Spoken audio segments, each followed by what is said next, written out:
It's been a long time since somebody bothered to release a polymer double single gun, and CZ have done that, taking what would have been a P07 and complicating things by calling it the P09C Nocturne. There's definitely some stuff you're going to want to know about this gun. There are some updates and some hangovers that you're still going to want to be aware of. Welcome back to the Humble Marksman channel. I'm David, and I am excited that CZ have finally updated their duty double single carry gun, or just straight up duty gun, to be optics ready. And they took what would have been the P07 and now it is the P09C Nocturne. As I mentioned, there's some stuff that is unchanged, so seasoned CZ owners will know about it, but I'll tell you about it when we get to the negatives. One thing that I don't get, however, is that CZ is a brand that is often ridiculed as being for hipsters. Then they gave it the super emo name of Nocturne. Just everybody go to your closet and get out your old My Chemical Romance shirt and we'll do the review together now. This is who I am. It's not a phase. But also, hi dads, let me offer you this crisp high five and this joke. What's green and has wheels? Grass, and I lied about the wheels. Okay, so the specifics on this pistol. I bought this pistol for $540, and then just like always, I found it on sale for cheaper than that somewhere else. So I think that this thing is going for about $520 now. It is a 9mm, approximately a Glock 19 sized pistol. It's got nearly a 4-inch barrel, and it has a double single action. The double action trigger pull kind of stagey, and it pulls at just under 10 pounds. The single action is kind of soft on the release and pulls at just under 4 pounds. Hopefully that's a heavy enough trigger weight to where YouTube doesn't try and be weird, but they can't help themselves. The double action is long and pretty stagey. If you see that there, it builds up a lot of pressure right to when you get there on the trigger, but it makes it easier to stage for people who don't know how to row through a double action stroke, and then you just finish the final probably 15 to 20% of the pull and get through to release the hammer. Similarly, in single action, you've got a lot of slack on the trigger, and then there's kind of a false wall you pull through to get to the real wall, and you build up about 4 pounds of pressure, and it releases right there at the back of the trigger guard. Some people are going to like that. Some people are going to hate it. It is well past 90 degrees despite having kind of the flattish trigger profile. And the reset on the trigger similarly is kind of long. You see it goes all the way to there, and then you kind of take some more slack to get back on the wall and break. There's the reset one more time for you guys right there. So it's easy to short stroke the trigger while you're getting to know it, but it's honestly a pretty good trigger. The other appointments that have sort of changed from the old P07 is the grip texture is now carried all the way up underneath the controls, which is nice. It used to kind of stop down here, so there was a nice slick spot on the grip. Now you've got more traction to bite into your support hand when you're trying to control recoil. The slide cuts have changed just a little bit. They're still largely functional, but the reason for the rebranding is largely due to the RMSC footprint that is now milled into the top of the slide. I've got the Cyelee Cat Pro mounted on it right there. One thing that's notable about the Optic cut is it preserves the front and rear sight, so you can still get a co-witness, and they put a decent height front and rear sight, so it makes it possible through the typical compact optics you're likely to use. And it comes with 2 magazines. They are 15 rounders, and they have basically a male-female relationship with the base pad and the bottom of the grip. It's got this stupid little lanyard loop that absolutely nobody is going to attach a lanyard to, probably not even the people this is issued to in the military service, but it's there to smack your hand on reloads and, you know, complain about, so there's that. As far as shooting is concerned, I have to mention the ergonomics of the pistol as we get into the shooting because they're important. CZs are known for kind of having this like narrow, they match kind of the V-taper of your hand. This gun is no exception. It fits in there beautifully. It just feels like it was made for it. The grip side to side is pretty narrow, but I still find a pretty good home for my support hand on the pistol. And because it has the slide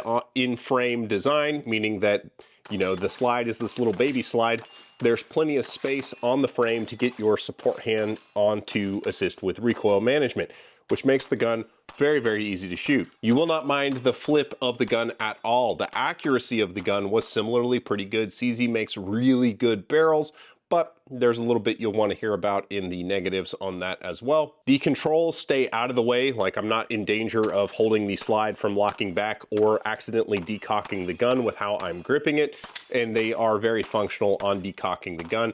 The decocker is worth mentioning. You can swap over to a safety and carry single action only if that's your thing. The ergonomics of the trigger are kind of nice. I would prefer probably more of a hooked trigger just based on the character and where this trigger kind of breaks, because it breaks all the way at the back.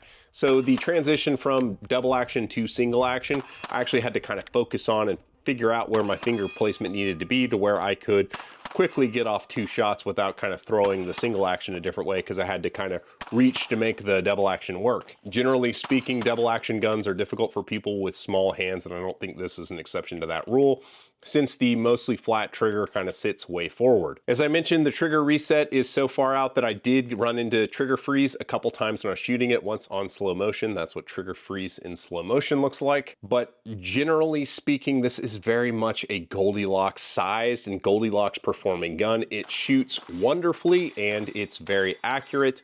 It's reasonably priced. It's kind of right in the middle of the price range as well. So it kind of is sort of the best of all worlds. Now, I only tested about 4 different loads, 2 round nose loads and 2 hollow point loads with this. If you check out the pinned comment, you can see a link on my website where maybe I can help you out on some. The other brand being some MagTech 115, and I also tried some Hornady Critical Defense 135 grain plus P and some Hornady Critical Defense Light 115 grain.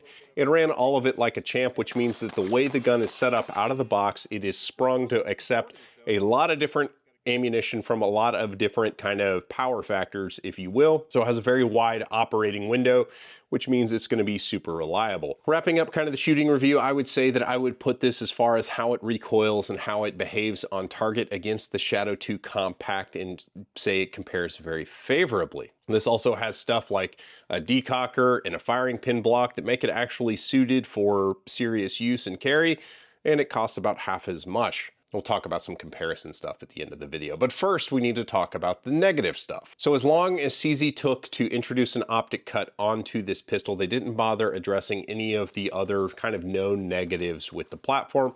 People who've been around CZs a long time know exactly what I'm going to talk about, but I'm going to tell you anyway. The first and most serious issue with a CZ with a firing pin block is the fact the firing pin is retained by this little roll pin right here, which means you cannot dry fire this gun with any sort of serious volume without potentially having the firing pin shatter this little rolling pin, get bound up, creating a click with no bang malfunction. That's not that big a deal, but the people who are likely to buy this would be their first double single gun. They're going to start cranking on the double action and potentially shattering that roll pin. I know who those people are because they are me. I have broken a few of these different things over the years on the firing pin block models of CZ. And you can tell I'm not just making that up, because in the box they've included a little black snap cap with these little green primer tips that you can put in the chamber and use for the hammer to fall on something in the chamber without snapping that roll pin. So rather than fix the issue, we're just going to limp along with it, waiting for the next refresh. Similarly, the next biggest issue is the trigger return spring that actually makes the trigger swing forward after you pull it.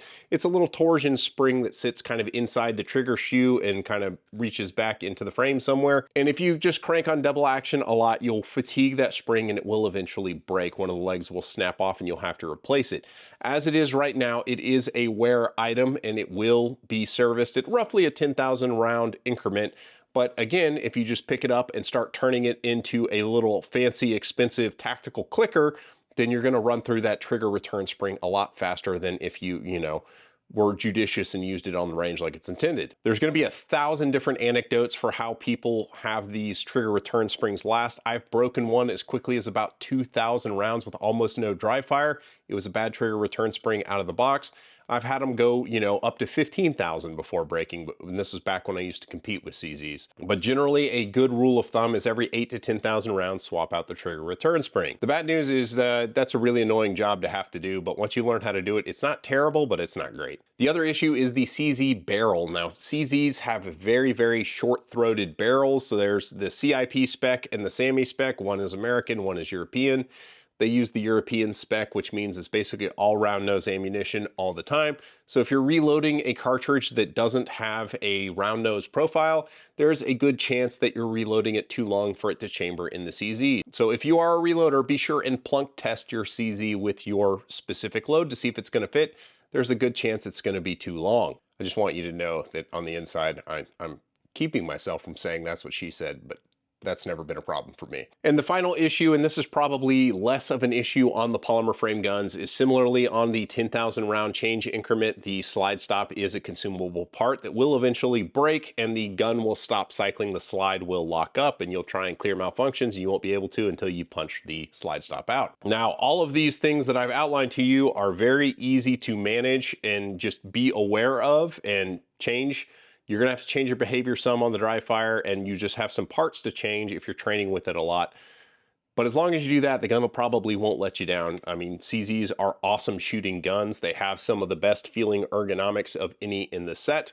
And this gun being positioned at about $520 is debatably one of the best values in kind of this compact double single segment. In fact, it nearly keeps up with my Beretta PX4 Storm. This one's trigger and the rotating barrel design probably make it just a little bit nicer to shoot. But similarly, my P229 Legion that I have right here, I would say that the enhanced grip texture and superior trigger, and it's got night sights out of the box on it, kind of set it apart, but it's definitely in the same ballpark as this from an experience. Probably the only gun that is in a similar price point to it would be the AREX 01. This is the tactical one with the threaded barrel and the optics cut.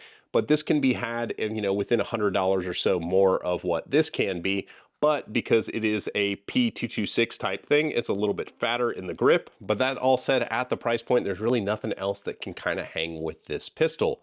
Now, I've done videos on all of those other double single guns, and you can watch those, except for the P229 Legion. I haven't done a video on that. But you can watch those other videos and see what you think.